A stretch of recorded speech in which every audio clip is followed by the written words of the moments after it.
I wanted to highlight the third most common threat that's impacting financial services firms from our, via the report and the research that we've done.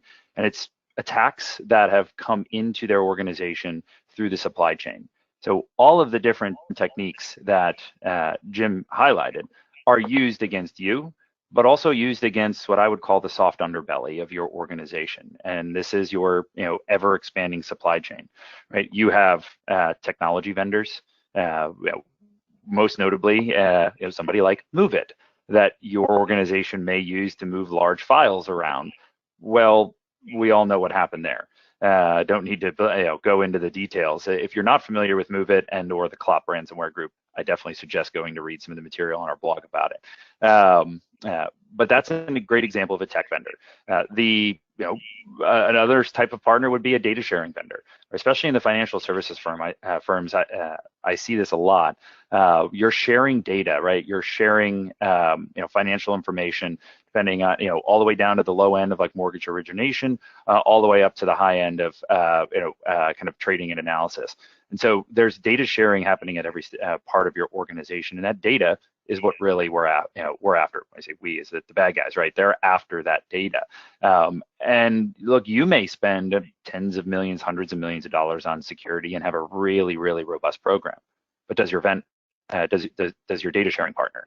My guess is no. And if you look at some of the information that's out there, that Verizon has collected, last year, almost 2/3 of all systems intrusions globally were related to supply chain based attacks. Because again, it's much easier, think it's like the Trojan horse, right? It's much easier to come in and not try to scale the wall, not try to poke a hole in strong defenses. It's much easier to walk in the back door. I wanted to talk a little bit about one unique type of threat, kind of source code compromise, that we're seeing more and more with those tech vendors. But you do really have to think about all sorts of potential risks, right? You have to think about, how do I manage and monitor potential compromised nodes on my supplier network? Is that even possible? Well, not with traditional technology, but with threat intelligence, right? You can, and specifically dark web intelligence, you can start to get a sense of communication patterns in and out of Tor from your partner networks, right? You can look for anomalies there, right? You can look for potential signs of data exfiltration, potential signs of C2 communication.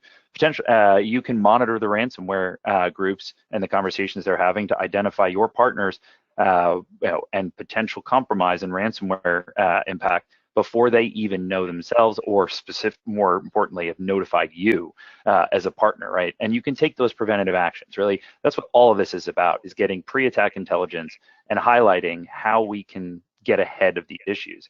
And the supply chain is no different. It's just another attack surface.